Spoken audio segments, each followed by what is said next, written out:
everyone, it's Big Pauly back for another exciting episode of What is in the Poundland bin? Oh yes, baby. It's been 2 weeks since we've had one of these. Don't know what happened to the bin last week. Must have wandered off somewhere. But we've got his posh sister today. So we've got Poundetta bin. So anyway, let's have a look, see what's in there, see what we're going to pluck out today, and yeah.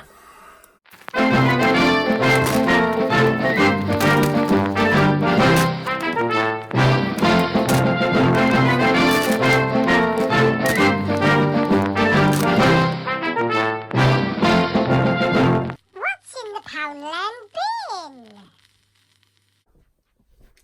Hello, Poundetta.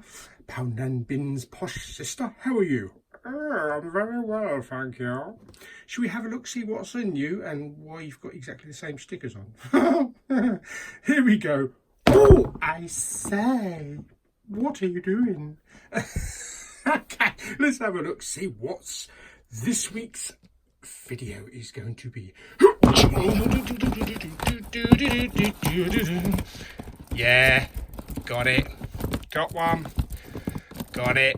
Oh God. Oh, my hand's got stuck. Oh, bloody hell, my hand's got stuck. Damn it. Oh, okie dokie. Oh, and would you believe this one is not sealed? Whoa. Okie dokie.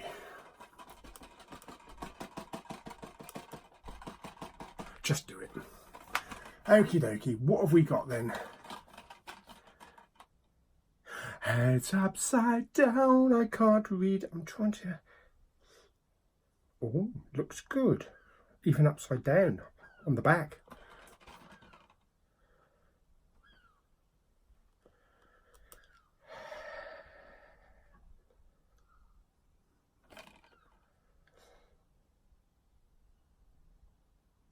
This could be good.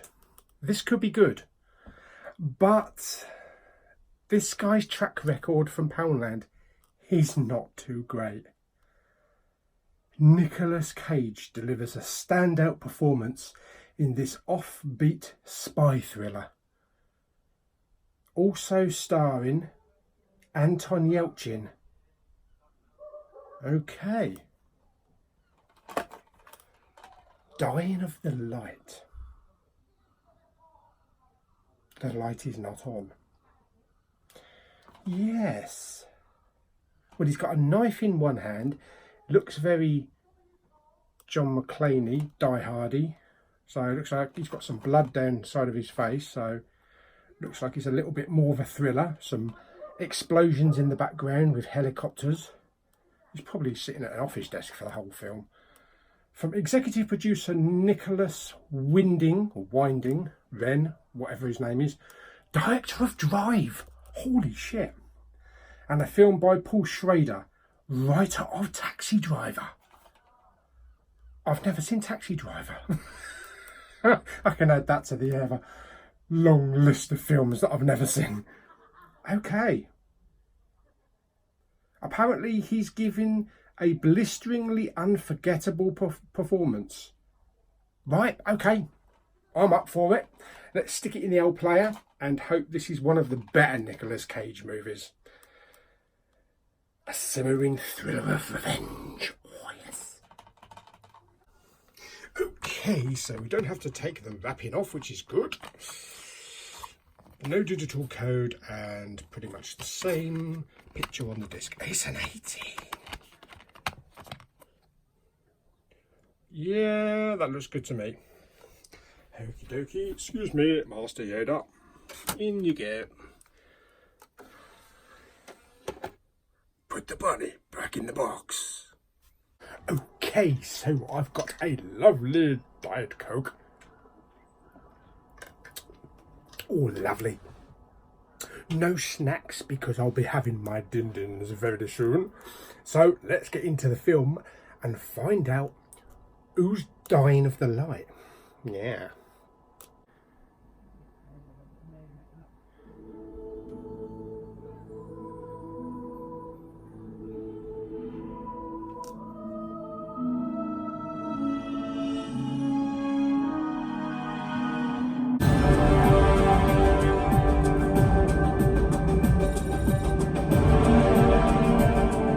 Okay, so Dying of the Light. Okay, don't know why it's an 18. Blimey, I've seen worse. Yes, also a little bit misleading. Why are there war helicopters? Why are there explosions? It makes it look like a massive action film, which it's not. Starts out, Nicolas Cage plays this character called Evan Lake, who's a CIA analyst. He's captured in this shithole and is being tortured by this Mohammed Banir, played by Alexander Karim from Zero Dark 30. Trying to get a name out of him, he's torturing him, smacking him with a baseball bat, cricket bat, chopping his ear off and all that kind of shit.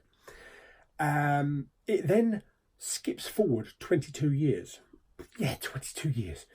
And basically it becomes The Office. So Nicolas Cage sitting at his office doing his typing, got early dementia coming on, probably from PTSD and all that kind of stuff. And he's being forced into retirement by the CIA, but he still believes that this Mohammed Banir is still alive, and he wants to get an operation going to go out and get him. But unfortunately, he gets kicked out or retires early. So Evan Lake takes it upon himself to put an operation in place to go out himself, accompanied by his wacky office companion Anton Yelchin, in order to find this Mohammed Banir and kill him, basically. A revenge plot. It's an hour and 33 minutes. It's not one of his best. It's not one of his best.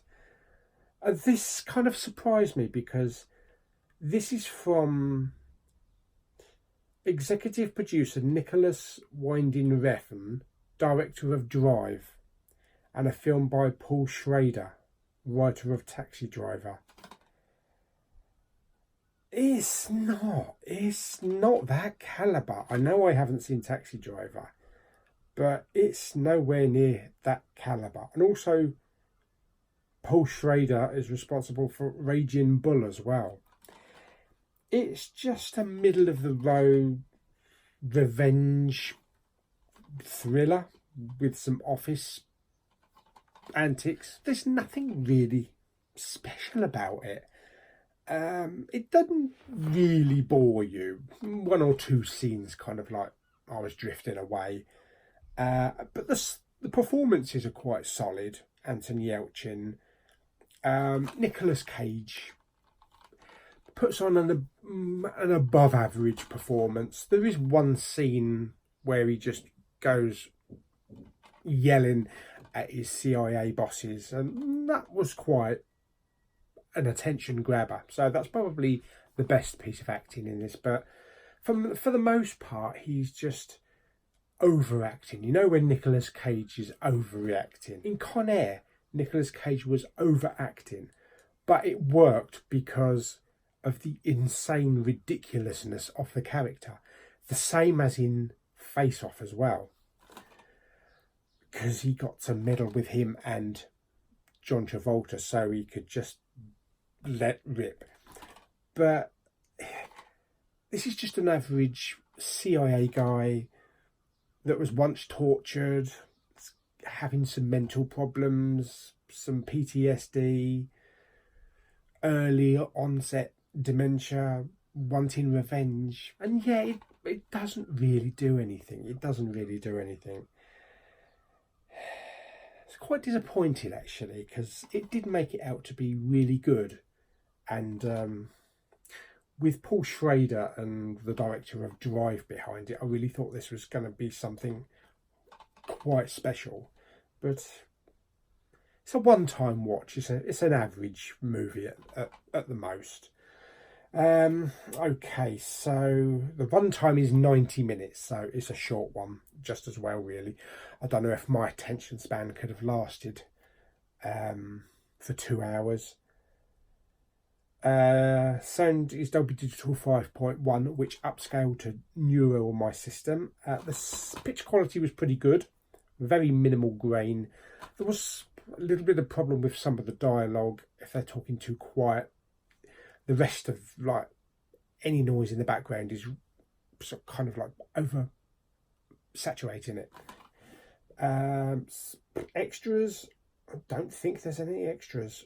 There's no extras listed. Like I say, it's an 18. I don't know why it's an 18. There's far worse I've seen in a Tarantino movie. Yeah. So as a rating out of 10, 5.5. Yeah, I'm gonna give Dying of the Light 5.5. It's not something that I'm gonna be remembering even later on this afternoon. It's one of those one-time watch that is instantly forgettable. So yeah, a little bit disappointing considering that they've put 4 stars on it and said a simmering thriller of revenge. There you go. So what are we going to do with it then? Is it going to go up on the shelf, or is it going to go in the newly refreshed, emptied recycling bin? Let's find out. Okay, so there we are with the shelf ones, the keepers. As you can see, there's 2 per shelf. I can fit on there. There's Cameron Diaz's box, and it could fit right in front of Cameron Diaz's box. But I'm thinking, no, that's where that's going. Okay, so I hope you enjoyed this week's episode of Poundland Bin. It's a shame after 2 weeks we didn't get a very good one, but there's always next week, absolutely. So I hope you enjoyed this week's episode. Don't forget to subscribe and hit the button below. Share, comment, like, and I shall see you all on the next video. Goodbye, my friends.